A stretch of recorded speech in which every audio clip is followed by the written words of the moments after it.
बात करने के लिए लॉगिन करें www.astrotak.com।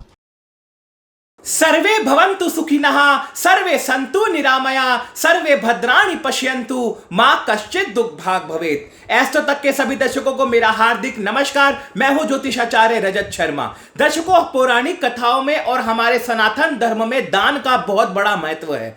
कहा जाता है कि दान करना अति जरूरी है और बहुत ज्यादा कहा जाता है कि इससे धन धान्य की वृद्धि होती है। व्यक्ति की जो इनकम होती है उसका 5वां हिस्सा उसे जरूर दान करना चाहिए, क्योंकि दान करने से हर प्रकार के कष्टों का निवारण होता है। कहा जाता है कि अगर आपकी कुंडली के अंदर कोई दोष चल रहा है, आपके जीवन में कोई कष्ट चल रहा है, अगर आपका कोई ग्रह आपको तंग कर रहा है, तो उससे संबंधित दान करने से जीवन में सभी कष्टों का निवारण होता है। लेकिन इसके विपरीत अगर आप अच्छे ग्रहों से संबंधित चीजों का दान करते हैं, मान लीजिए अगर आपकी कुंडली के अंदर शनि की स्थिति मजबूत है और शनि की वस्तुएं अगर आप दान करते हैं तो आपको नुकसान होगा, फायदा नहीं होगा।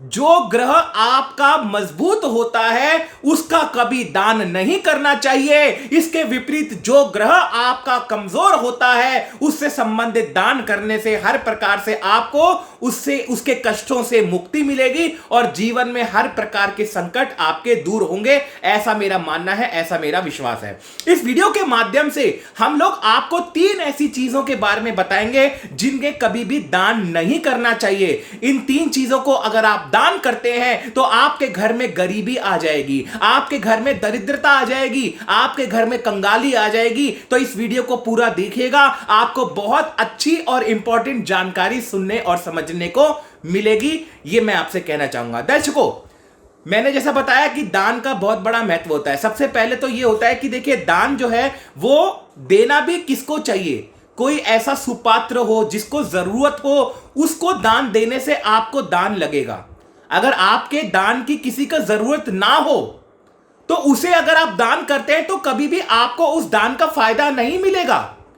और साथ ही साथ अगर आप किसी ऐसे व्यक्ति को दान करते हो जो जुआ खेलता हो, शराब पीता हो, गलत काम करता हो, अगर आप ऐसे लोगों को भी दान करते हैं तो कहीं ना कहीं भगवान आपसे नाराज हो जाएंगे। उस दान का आपको कोई फायदा नहीं मिलेगा। यह मेरी बात आप समझ लीजिए, यह मेरी बात आप देख लीजिए।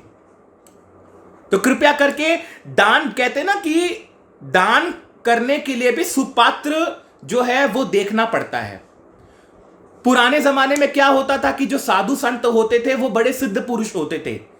साधु संत जो होते थे, क्या वो अपने, इतनी उनके पास सिद्धियां होती थी, क्या वो अपने भोजन की व्यवस्था खुद नहीं कर सकते थे, जबकि वो भिक्षा मांगने जाते थे। साधु संत पुराने जमाने में भिक्षा क्यों मांगने जाते थे? इसलिए मांगने जाते थे कि वो लोगों को ये समझाना चाहते थे कि दान का बहुत बड़ा महत्व है, दान करने से जीवन में उन्नति होती है। दान करना वो सिखाना चाहते थे। इसलिए पौराणिक कथाओं में कहा, आपने सुना होगा कि साधु संत भिक्षा मांगने जाते थे लोगों के घरों में। तो इसलिए अगर आपके घर में कोई साधु संत आता है तो उसको जरूर आप भोजन कराइए, उसको जरूर दान दक्षिणा कीजिए। आपके जीवन में उससे उन्नति अवश्य होगी। अब 3 चीजों के बारे में जो बात करते हैं कि 3 चीजें ऐसे कौन सी है जिनको दान नहीं करना चाहिए, वो 3 चीजें हैं। पहली चीज, कभी भी अपने घर में किसी को भी झाड़ू का दान मत करना। झाड़ू का दान करने से आपके घर में दरिद्रता आएगी। झाड़ू का दान करने से आपके घर में हमेशा निराशाएं बनी रहेगी, आपके ऊपर कर्जा चढ़ जाएगा और कार्य क्षेत्र में कभी भी आपको सफलता नहीं मिलेगी, क्योंकि झाड़ू जो होती है वो लक्ष्मी का स्वरूप है, लक्ष्मी का कारक है। अगर आप झाड़ू का दान कर देंगे तो कहीं ना कहीं महालक्ष्मी आपसे रुष्ट हो जाएगी। लेकिन हां, किसी विशेष दिन किसी मंदिर में आप झाड़ू का दान कर सकते हैं। किसी रिश्तेदार को, किसी जरूरतमंद व्यक्ति को झाड़ू तो कभी नहीं देनी है, ये समझ लीजिए। झाड़ू का दान कभी नहीं करना है। अगर आप करते हैं तो आपको नुकसान होगा। दूसरी चीज, प्लास्टिक का कोई भी सामान, टूटा फूटा कोई भी सामान, इस प्रकार की वस्तुएं कभी भी दान मत कीजिए। कोई ऐसी कोई पुरानी चीज आपके घर में रखी हो, आप सोच रहे होंगे कि इसका क्या करेंगे, चलो किसी को दे देते हैं, ऐसा काम मत कीजिए। ऐसा काम करने से भी उस दान का कोई महत्व नहीं है, आपको कोई फायदा नहीं होगा। जब आप हवन करवाते हैं, पूजन पाठ करवाते हैं, तो पूजा पाठ के अंदर पंडित जी के सामने कोई भी पुरानी चीजें या कोई ऐसी चीज, जैसे हम क्या करते हैं कि हमारे घर में ना कोई पुरानी जैसे साड़ी रखी होती है जिसका कोई यूज नहीं होता है, पुरानी साड़ी रखी होती है तो हम उसी को दान कर देते हैं। ऐसा नहीं करना है। अगर आप किसी विशेष अनुष्ठान को करवा रहे हैं तो उसके निमित्त चीजें आपको तब ही खरीदनी है और तब ही दान करनी है। ऐसा नहीं है कि पुरानी कोई 1 साल पुरानी कोई साड़ी रखी हुई है तो उसको निकाल दीजिए और वो भी किसी रिश्तेदार ने ही कोई गिफ्ट करी होगी, उसको निकाल दिया और उसी को पंडितानी को दान कर दिया या किसी को दान कर दिया। ऐसा काम मत कीजिए। ये दूसरी बात मैं आपको बता रहा हूं।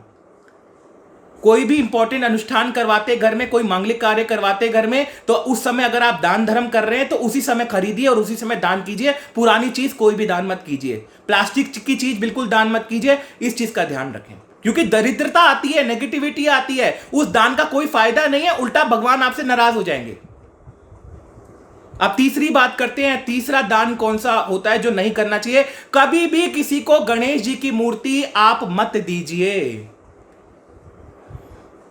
कुछ लोग ऐसे होते हैं उनके घर में बहुत सारी मूर्तियां होती है, तो वो गणेश जी की फोटो जो है वो किसी को दे देते हैं, किसी को गिफ्ट कर देते हैं। आजकल ऐसा भी त्योहारों में भी, दिवाली के दिनों में भी कुछ लोग गणेश जी की मूर्ति दे देते हैं। मत कीजिए, नहीं तो दरिद्रता आएगी, आपके सारे जीवन में विघ्न आने शुरू हो जाएंगे। गणेश जी की मूर्ति, गणेश जी की फोटो कभी भी किसी को भी ना तो गिफ्ट कीजिए ना किसी को दान कीजिए। ऐसा करने से हर प्रकार से आपके जीवन में निराशाएं पैदा होंगी, हर प्रकार से आपको उन्नति की प्राप्ति नहीं हो पाएगी और गणेश जी आपके जीवन में सारे विघ्न भर देंगे। कृपया करके गणेश जी की मूर्ति, गणेश जी की फोटो किसी को भी दान मत कीजिए, किसी को भी गिफ्ट मत कीजिए। ऐसा करने से घर में दरिद्रता आती है। तो दर्शकों, आपको वीडियो कैसा लगा प्लीज हमें जरूर बताइए। हमारे चैनल को सब्सक्राइब करना बिल्कुल ना भूलें। साथ ही साथ अगर आप मुझे पर्सनल टेलीफोनिक अपॉइंटमेंट चाहते हैं तो astrotak.com पर जा करके वहां पर मेरे प्रोफाइल को सिलेक्ट कर सकते हैं और एक छोटे से प्रोसीजर को फॉलो करके मेरे से बातचीत कर सकते हैं। बहुत बहुत धन्यवाद आज के लिए। Thank you very much. आपका दिन शुभ रहे।